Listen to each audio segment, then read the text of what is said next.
con su introducción, ¿no? Recién, y en esta nueva edición de Hablemos de Justicia hemos despedido a Federico con algunas cuestiones particulares y nos quedamos con Eduardo aquí a continuar el programa. ¿Cómo estás, Eduardo? Buenas noches. ¿Qué tal? Buenas tardes. Buenas noches, ya, José Emilio. Gusto en saludarte. Y bueno, hoy ¿Qué para tema ahora, hoy, no? dos temas importantes. Uno es un reciente fallo muy dividido de la Corte Suprema de Justicia de la Nación respecto a una cuestión planteada por policías de la provincia de Buenos Aires, quienes quisieron sindicalizarse, ¿no? Formar una asociación sindical, y hay una ley provincial de esa provincia que les prohibía a las fuerzas de seguridad y policiales poder sindicalizarse. Va a ser un precedente respecto no solamente a la provincia de Buenos Aires, si bien ha sido dictada en contra de la policía bonaerense. Serga Omnes, me parece, ¿no? No va a ser ahora, pero sí un precedente a tener en cuenta.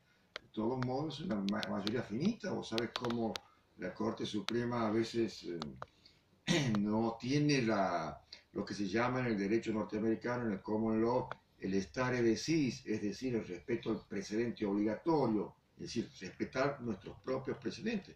O ve que nuestra Corte Suprema en algunos casos falla en un sentido y después ya cambia en otro, y más en este caso donde ha sido una mayoría de 3 votos contra 2, porque los que dijeron no a la sindicalización, después vamos a explicar por qué, fueron el presidente Raúl Lorenzetti, la doctora Elena Hayton y Carlos Rosenkrantz.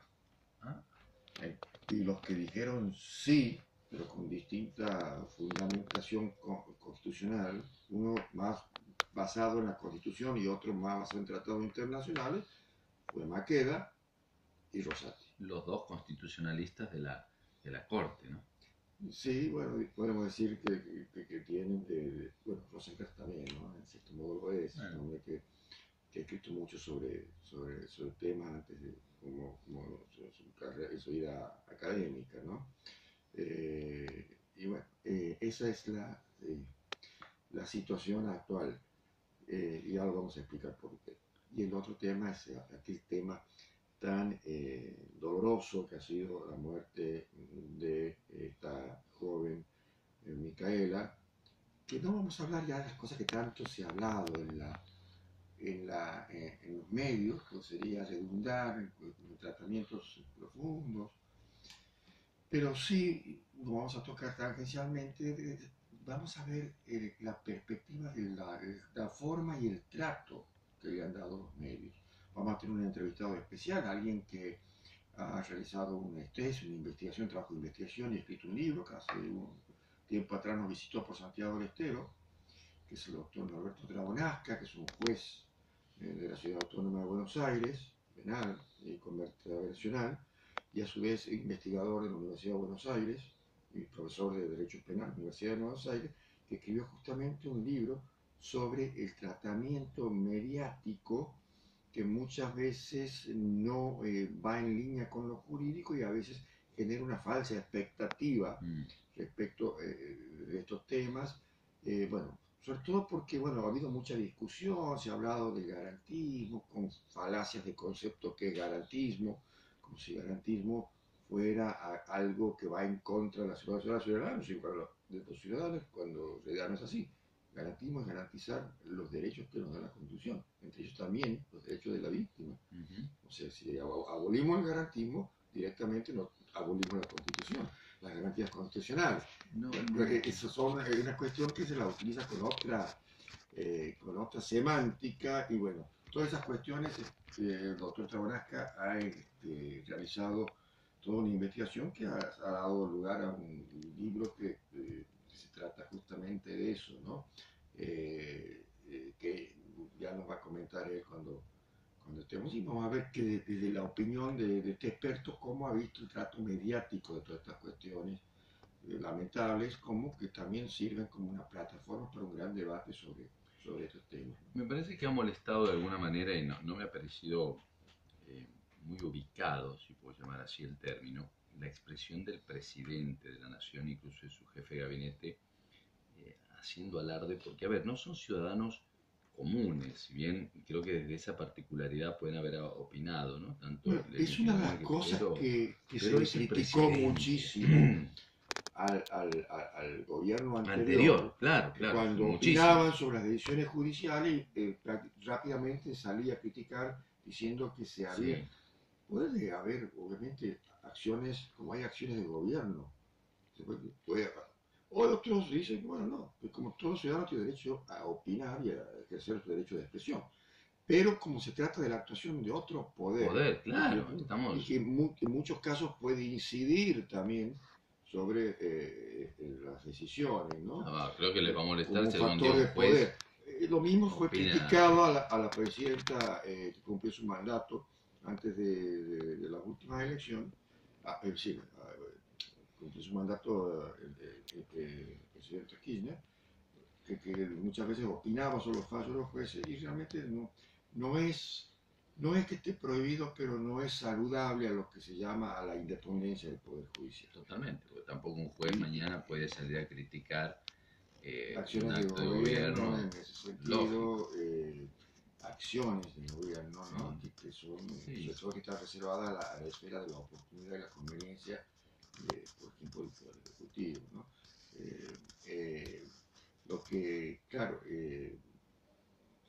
porque no es como una opinión que, bueno, que al decir estos jueces no va a haber más, o estos no nos sirven, o esta o clase de una, jueces. claro, con un perfil, pero bueno, que todavía no se sabe bien qué es ni por qué, o si es perfil o ha habido un error grave, Claro, bueno, sea el perfil que sea, se ahora, equivocó, lo vio. ¿es solamente culpable el juez, Eduardo? Porque Bueno, también están los que eso, podrían haber eso, apelado, ¿no? El eso, fiscal o todas las lo personas que... vamos a ver. Pero bueno, por eso, hoy día he estado en un programa en Radio Nacional Santiago del Estero, en el cual yo he dicho, no me gustaría hacer mérito a que eso creo que está en la órbita del Consejo de la Magistratura de la provincia de Entre Ríos, quienes van a tener todos los elementos, todo lo van a conocer del caso, ya hay una denuncia que ha sido formalmente presentada, habrá que dejar que actúe el Consejo de la Magistratura y evalúe o, o, o quien tenga el derecho de ver si corresponde o no elevar a un duro de enjuiciamiento, y bueno, y hagan las evaluaciones teniendo todos los elementos del caso, ¿no? Eh, Además, lo que yo sé es que lo que se dicen por trascendidos, no puedo asegurar que sea tan así, a veces los trascendidos no son fieles a la realidad de las constancias del expediente. Por lo que se dice, esto sí, como que así lo hubiera sido. Pero bueno, veremos cómo estoy haciendo. De caso de que un juez desatienda sin forma, sin ningún tipo de justificación, los dictámenes del perito, en este caso de los que dictaminan las conductas y cuando se hace la consulta en los casos para la aplicación de la ley de ejecución penal argentina, bueno, no digo este juez, en general sería una grave imprudencia, un grave error judicial que, bueno, habría que evaluar en cada caso concreto cuáles son las consecuencias y en algunos casos puede ameritar eh, aquí en la provincia hemos tenido alguna situación similar. Hace poco, no te olvides, a un camarista que quien ejercía la camarista penal liberó no liberó, sino dio salidas transitorias, alguien que estaba condenado por un femicidio anterior y bueno, y después quedó implicado en otro femicidio cometido que supuestamente, porque siempre no ha Habría juzgado repetido, esa sí, cuestión, habría repetido. bien en potencial, se estaría sospechado de haber cometido un Sí, nuevo femicidio en las salidas transitorias. claro. Y acuérdate que el Consejo de la Magistratura local consideró que fue una falta muy grave Del magistrado. que fue abierto el enjuiciamiento que no se concretó porque renunció Claro. el magistrado en cuestión. Este es un caso, digamos, local, en el caso nuestro. Ahora, Más o menos en unas circunstancias similares, sería conforme la narración periodística. Sí. Ahora, ¿qué grado de culpa? Pues yo leí lo que también se defendió el juez Rossi al decir, mis decisiones son apelables. O sea, bueno, sí, puedo haber compartido también, pero digamos que, bueno, te vuelvo a decir, no puedo abrir juicio porque no es mi competencia y sería imprudente hacerlo, pero puede haber culpas compartidas también, ¿no? Sí. Bien. Eso seguramente lo vamos a charlar ahora con el doctor Trasbonasca, pero antes de ir con él me quedaría hacerte una pregunta más. ¿Qué vos te hubieras dado en el sindicalismo de la policía? ¿Estás con los tres o estás con los dos? Lo he leído, digamos, una simple leída, a veces los votos, y para entender la doctrina, los dos tienen serios fundamentos. Uno, sobre todo, digamos que un voto que justifica que los derechos, como el derecho a la sindicalización, que está contemplado por derechos fundamentales, la Constitución y tratados internacionales, ya lo hemos comentado, son restringidos, y lo que siempre explico, y vos has sido las clases mías, es que que todos los derechos no son absolutos, por más que sean derechos fundamentales, y pueden ser restringidos, siempre y cuando esa restricción sea por ley, sea una restricción que esa ley esté debidamente justificada, haya sido dictada por los mecanismos constitucionales y no afecte el núcleo esencial del derecho, o sea, no lo suprima ni lo aniquile ese derecho. Bueno, desde esa perspectiva habría que ver bien. El otro es el que trata, para el voto mayoritario, hay una restricción, digamos, dentro de estos límites que establece la Constitución como que tiene el Estado para restringir derechos esenciales.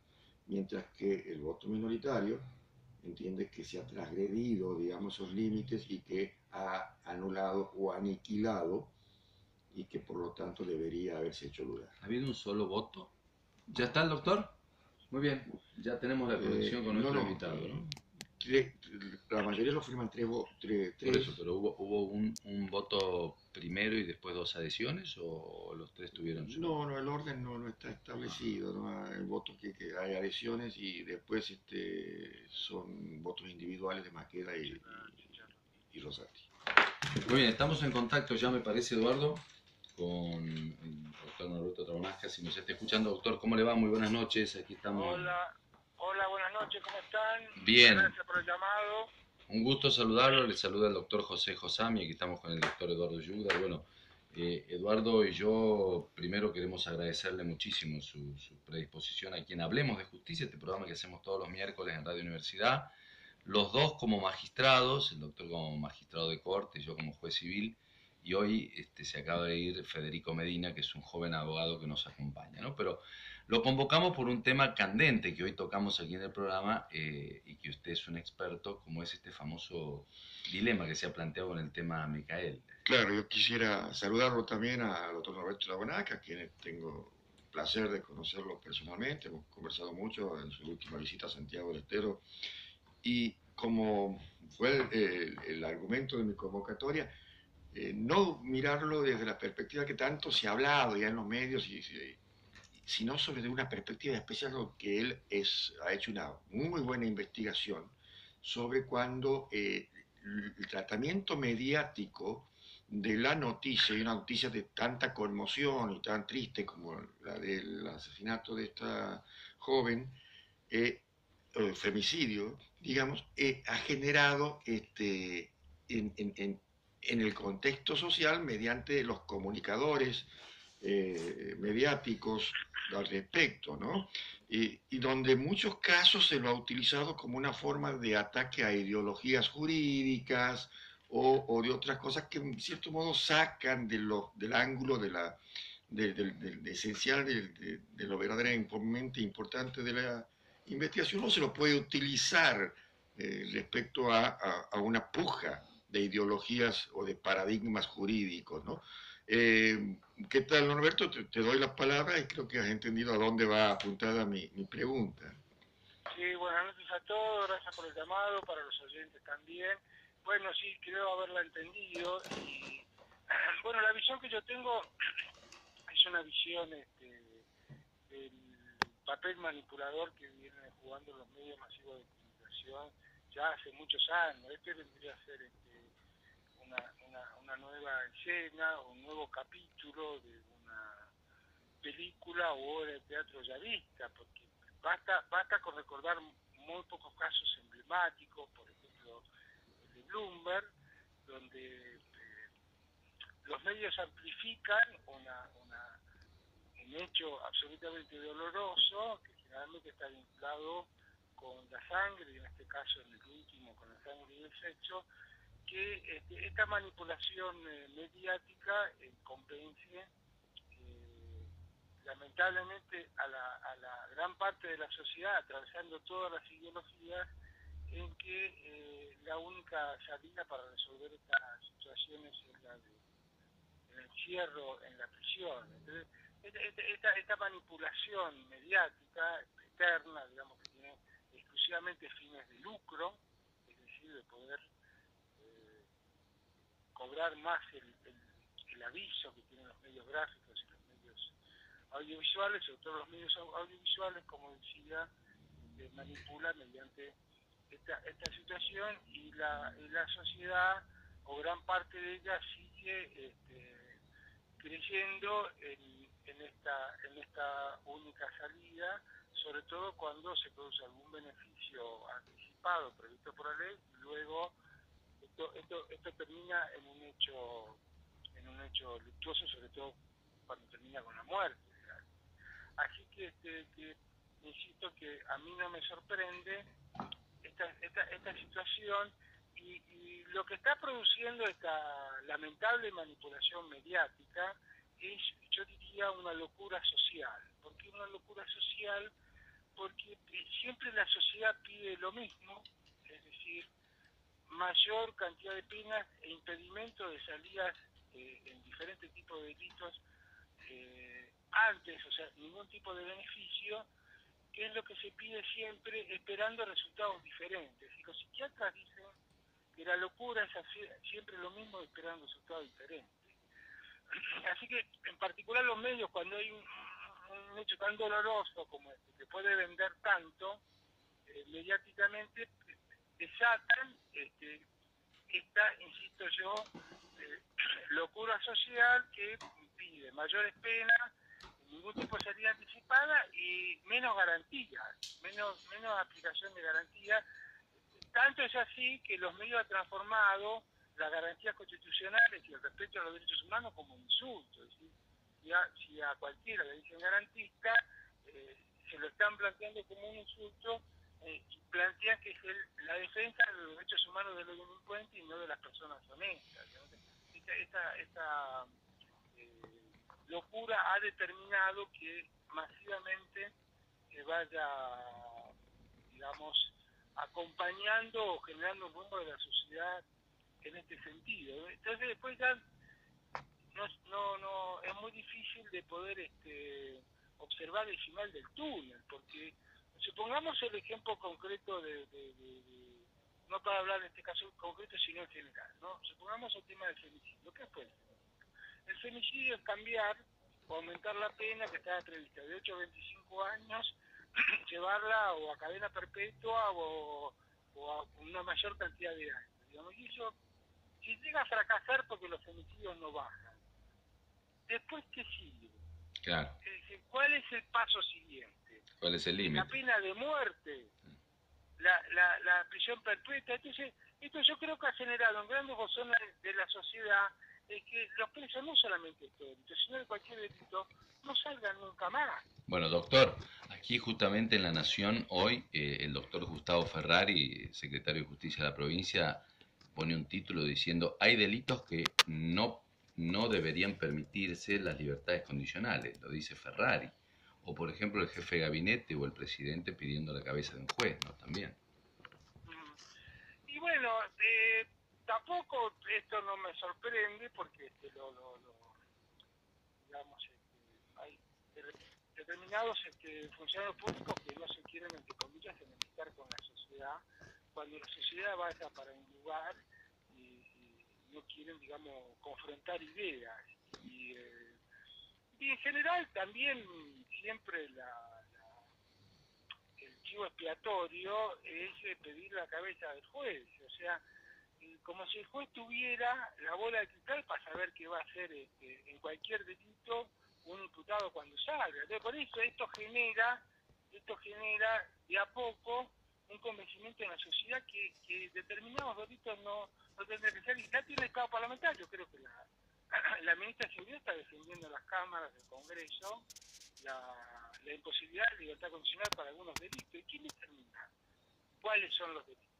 Y luego esos delitos, cuando no puedan salir, se van a incorporar otros. Y si eso fracasa, como viene ocurriendo en los últimos 100 años, después, como me preguntaba yo antes, ¿después qué sigue? Es decir, ¿dónde vamos? ¿A la pena de muerte, a la mutilación, a la castración? Es decir, ¿a dónde vamos como sociedad? Yo diría, mayor, como decía antes, el sexo es una mercadería que vende mucho cuando está asociada con la carne. Bueno, ahora, yo me pregunto, por ejemplo, los delitos sexuales, como decimos los criminólogos, la masa de delitos contra los delitos sexuales o contra la actividad sexual, que son el 80 o 90%, nosotros los llamamos delitos de alcoba. ¿Por qué son delitos de alcoba? Porque en general no tienen pruebas, se producen en la intimidad. Y esos delitos de alcoba tienen masivamente los mismos sujetos activos, que son la familia, los amigos de la familia, el maestro y el cura. Sin embargo, a nadie le importa eso. A nadie le importa que permanentemente de diferentes edades se produzcan violaciones, entre otros delitos, contra menores indefensos. Y nadie no solamente no le importa, sino que el Estado no interviene porque ni siquiera se entera de eso. Entonces, en lugar de poner el centro de cómo se va a resolver el problema, digamos, se busca un chivo expiatorio que es aquel que debería tener la bola de cristal. Por ejemplo, yo no quiero ser autorreferencial, pero por ejemplo en la ciudad de Buenos Aires, nosotros tenemos mucha violencia intrafamiliar, somos competentes en el delito de amenaza. Bueno, por suerte, desde que estamos en los últimos 10 años no ha habido ninguna víctima fatal. Pero algún día puede haberla. ¿Y qué va a pasar? Tenemos que detener a todas las personas que son denunciados como amenazas. No va a haber cárceles que alcancen. No sé, clausuremos el fútbol y habilitemos todos los estadios de fútbol del país para que sean cárceles. Doctor, ¿Qué es lo que se busca? En realidad hay que destinar el presupuesto para hacer prevención. Si no, esperemos que tengamos a otra Micaela violada y muerta. Tenemos que evitar que se produzca eso y no pensar exclusivamente en la sanción y la venganza, porque eso no va a resolver la cuestión. Y los medios están acompañando para ese lado, en general, no hablo de este caso en particular. doctor, Sí, perdón sí, que me quería... sí, no, está muy interesante tu reflexión, pero me escuchaba hoy cuando venía a tribunales en el auto, en un noticiero de una radio de ahí, de la Cava, declaraciones que hacía el ministro de Justicia, bueno, hombre de la academia también, porque lo he tenido como profesor universitario, en el que decía que estaba dispuesto en nombre del gobierno a mandar un proyecto de reforma del Código Civil, pero que Código Penal, pero que ese proyecto tendría que elaborarse dejando de lado teorías jurídicas de la academia y basarse más en la realidad, decía, porque esas teorías jurídicas son buenas para discutir en el ámbito académico, elegantes, con ese término,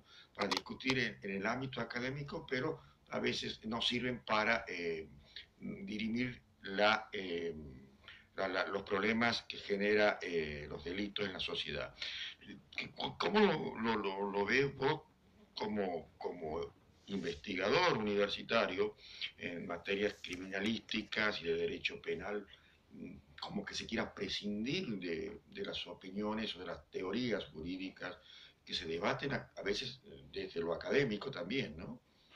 Sí, bueno, esto, la verdad que no leí a quien conozco porque era un colega juez de la ciudad donde trabajo yo, no leí las declaraciones de hoy, pero la concepción no me sorprende, porque esta es la concepción de Jacobs. Gunther Jacobs, que es un jurista alemán, plantea lo que se llama la teoría sistémica. La teoría sistémica, ¿en qué consiste en concreto? En que la sociedad tiene básicamente un enemigo.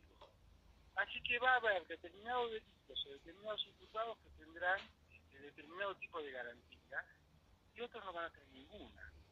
Para que el oyente entienda, porque les cuento que ustedes conocen por lo menos los grandes lineamientos de la teoría de Jacob, para que el oyente entienda, el ejemplo para mí más claro es la cárcel de Guantánamo. Es decir, en Estados Unidos cualquier imputado por cualquier delito tiene juez, tiene abogado defensor, tiene fiscal.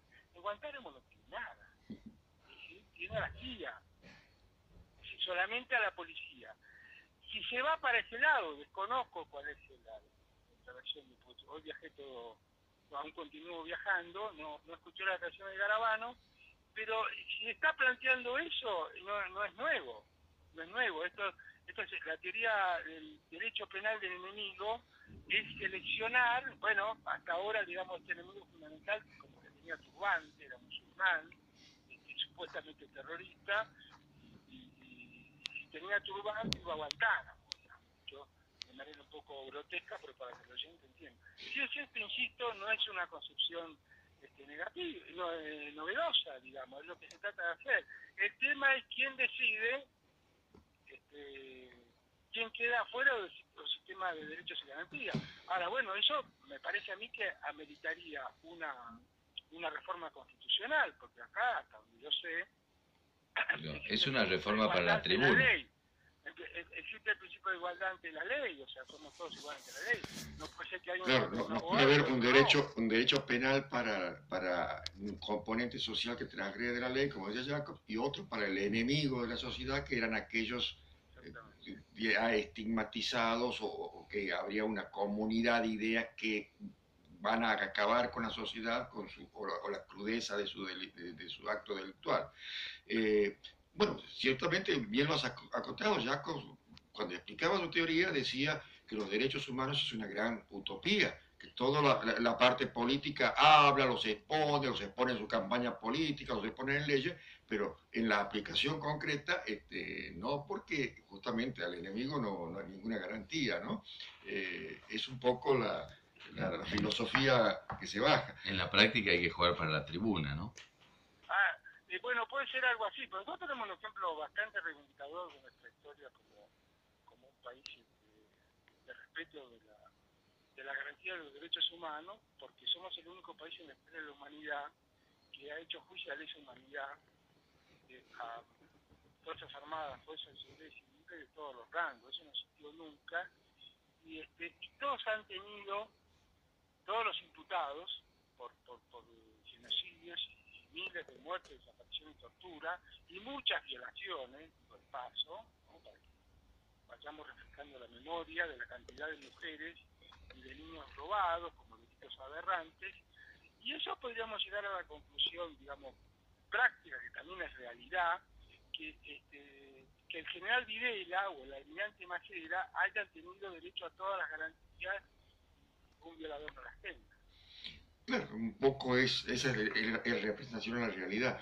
Y otra cosa que también es para tener en cuenta, hoy estaba en un panel en la radio pública, en la radio nacional de aquí de la ciudad de Santiago del Estero, esta es la radio Universidad Nacional, la que estamos en el aire en este momento, en la cual estaban psicólogos forenses y también jueces, y coincidíamos lo que estábamos en la mesa, tanto desde el lado interdisciplinario, de la psicología, de la psiquiatría, como los que estábamos desde el lado de la justicia, era sacando el tema de la discusión de la pena o agravamiento de pena, cómo está la situación de política penitenciaria en el cumplimiento efectivo de esa pena. ¿Qué trabajo se hace con la víctima? Entonces decía que podemos tener, alguien dijo, podrá de ponerse pena perpetua efectiva, de que hasta el último día de su muerte resucitar y volver a nacer y volver a estar preso 3 veces, y el tipo seguirá siendo violador porque el Estado no ha trabajado y no se está cumpliendo también con las condiciones que debe ser cuando de resocialización, de atención, de acompañamiento psicológico efectivo dentro de esos tiempos, y obviamente que no sale una máquina peor a veces porque no cumple el Estado con esa parte, ¿no? Así es, sale peor. Y me parece que lo que el oyente tiene que conocer son dos cuestiones fundamentales. Voy a tratar de ser lo más breve posible. Pero que la pena tiene un sentido. Si encerrar a una persona constitucionalmente y racionalmente tiene que tener un sentido, el que sea, pero se trata de que salga mejor, que de alguna manera tenga que ser recuperado, porque si no la pena no es una pena, es un enjaulamiento con una persona como si fuera un animal para no cumplir ningún rol. Y el único, entre comillas, tratamiento que se le da a cualquier preso por cualquier delito es pegarle todos los días, para que no se olvide que está preso. O sea, y después pretendemos que salga mejor, Claro. porque no hay otro. Bueno, de vez en cuando le pueden dar un antibiótico si tiene algo o algún ansiolítico, y allí no pasa. Digamos, la cárcel no es eso, y nosotros estamos todavía muy lejos de los parámetros básicos internacionales de los estándares mínimos penitenciarios, que por ejemplo hubo un proyecto hace poco tiempo, hace unos años, 4 o 5 años, de cambiar la ley penitenciaria, que no siquiera los estándares mínimos a los presos internacionales, que el personal que tiene contacto, el personal penitenciario que tiene contacto con el interno, no puede ser de una fuerza de seguridad. La fuerza de seguridad interviene, digamos, en el perímetro para que controlar qué personas entran o qué personas salen, que no haya fugas. Pero el que tiene contacto tiene que tener otros saberes, no tiene que ser un señor entrenado como ahora para aplicar la fuerza. Tiene que tener otros saberes para recuperar los internos, tiene que tener otro trato, si no tiene nada que ver con una fuerza militarizada como es el Servicio Penitenciario Federal y como son los servicios penitenciarios policiales cuando las provincias los tienen. Porque hay provincias que no los tienen. Y de los presos se ocupa la policía, que no tiene la menor idea ni siquiera de lo que hace un penitenciario, que también es una fuerza militarizada. Así que acá de la Constitución nada. Y se pretende aún seguir violándola, proponiendo, digamos, alternativas, digamos, fuera de ella. Ahora, si queremos reformar la Constitución y declarar un Estado policíaco, donde no haya ni jueces, ni fiscales, ni defensores, la policía encierre, no sale nunca más, bueno, reformemos la Constitución y de paso nos salgamos del mundo. Y lo que hacemos es transformar a la Argentina en una gran cárcel de Guantánamo, donde nadie sabe por qué está preso, ni cuándo va a salir. No, porque ese es el final del túnel. Claro, un Ese es el poco... final del túnel posible, digamos. Y un poco, y eso no implica negar que no hay otras soluciones, porque a veces lo que se plantea es, bueno, todo pensando en el victimario y no en la víctima, sino que esa política es la más peligrosa, porque a los hechos nos remitimos. La persona que sale de un en muchos casos, no siempre, y después estadísticamente decían los expertos forenses que se encontraban allí, que no es como se cree que la gran mayoría reincide en este tipo de delitos, que al contrario, no es tan alto el índice de reincidencia. Lo que pasa es que cuando reincide, queda muy expuesta a su situación de haber sido ex convicto o de estar en un periodo de permisos transitorios y el efecto y la conmoción que causa este tipo. Creo que se debe trabajar en un verdadero debate donde se vea realmente cuáles son aquellas políticas efectivas que puedan dar solución y sobre todo basadas en la prevención, como bien lo ha mencionado, doctor, ¿no? No, sí, nosotros nos quemamos las pestañas debatiendo durante décadas, bien, trabajando, digamos, horizontalmente con los alumnos para debatir todo este tema. El problema es que los alumnos no lo permiten. Claro. ¿Qué hacen los presos? A medida que se produce un debate y en 5 minutos voltean cualquier tipo de iniciación de debate.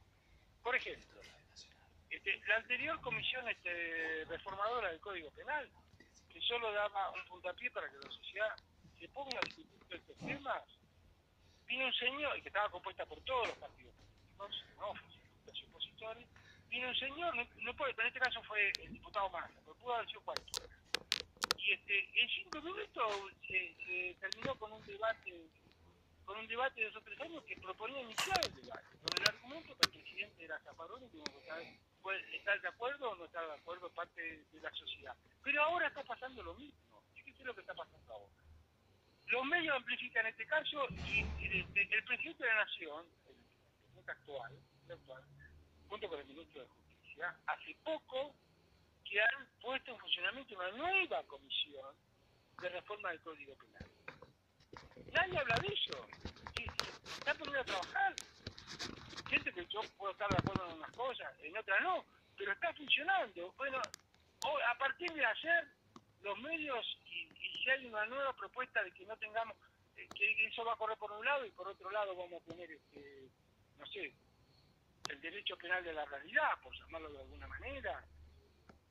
Esto fue producto de los medios, porque hasta hace 15 días estaba funcionando una comisión de juristas, todos ellos muy notables, al margen, como decía, de que uno puede estar de acuerdo o no, pero estaba en funcionamiento, no había grandes cuestionamientos a que se iniciara un proceso de debate. Claro. Con esta situación es probable que tengamos que redactar el acta de función. Y bueno, ¿qué fidelidad se da a lo que ponías en tu libro con respecto al tratamiento, la influencia de los tratamientos mediáticos en tipo de cuestiones? Y claro, vos lo hiciste de la perspectiva de la inseguridad, que también, obviamente, estas son cuestiones de seguridad en muchos casos, pero es la realidad, ¿no? A veces en la falta de un tratamiento serio puede haber buenas intenciones y que pueden generar soluciones que dan en el camino. Y después cuando se producen las cosas no se ve realmente cuál ha sido el obstáculo que no ha dejado lograrlas, ¿no? Esto es un poco lo que somos esclavos, toda la sociedad a veces, en estos grandes manejos de opinión pública y que a veces se llevan a que en un estado de sensibilidad social especial por el hecho, genera un poco, cambia el humor de la opinión pública de la sociedad, ¿no? Norberto, te agradezco, sabemos que estás tratando de descansar un par de días, te agradezco a pesar de que estás ya en descanso, hayas podido darnos tu valiosa opinión. Yo explicaba a los oyentes que sos juez de penal y de control de la Cava, además que sos investigador y profesor en la Universidad de Buenos Aires en este tipo de materias, y contabas también de tu interesantísimo trabajo de investigación que se ha concretado en el libro que has publicado con tu cuerpo de colaboradores muy vinculado a esta problemática. Espero pronto verte, seguir conversando, intercambiando ideas. Siempre es un gusto conversar contigo. Que tengas muy felices Pascuas. Igualmente, y el agradecido soy yo, y no hay descanso cuando se trata de estos temas, porque primero que a mí me apasionan, así que estoy dispuesto a colaborar con cualquier debate, sobre todo si hay una discusión pública donde la mayoría de los medios tienden para otro discurso, para que la sociedad pueda escuchar algunos discursos alternativos a los medios hegemónicos, y además porque se trata de debates que tienen que ver con la vida y la muerte. Así como yo estoy del lado de la vida, me gusta promocionar a quien me invita, así que nada que agradecer, siempre a disposición de ustedes. Bueno, muchas gracias, y seguramente en otra oportunidad también te vamos a convocar nuevamente aquí a Hablemos de Justicia. Muchas gracias. Acá voy a estar esperándolo. Bueno, muy bien, ha sido el doctor Norberto Tragonasca, que es juez de la, penal y contravencional de la Ciudad Autónoma de Buenos Aires, y también académico de la Universidad de Buenos Aires y investigador de dicha universidad en temas criminales y penales. Y bueno, vamos a ir a una pequeña pausa, prácticamente se nos fue el tiempo. No voy a dejar pasar, habíamos prometido hablar del tema del fallo de la Corte respecto a la sindicalización policial. Lo vamos a dejar para el próximo miércoles, cuando ya estemos los tres, porque también se ha tenido que retirar José Emilio. Y queremos, y en nombre de quienes hacemos el programa Hablemos de Justicia, deseamos a todos nuestros oyentes tengan una muy buena Semana Santa, pasen en paz, en familia, que estemos exentas de estas noticias tan tristes que hemos estado siendo informados todos estos días respecto a temas tan lamentables, y bueno, que tengamos un feliz domingo de resurrección y que nos permita reflexionar también en pacificar un poco nuestra nación, que, bueno, que estamos viendo muchos actos de violencia y solamente, y eso a veces lleva a una catarata de contagios, ¿no? Ha sido este el programa Hablemos de Justicia por Radio Universidad, y lo esperamos, Dios mediante, el miércoles que viene. Hasta entonces. Muchas gracias y buenas noches.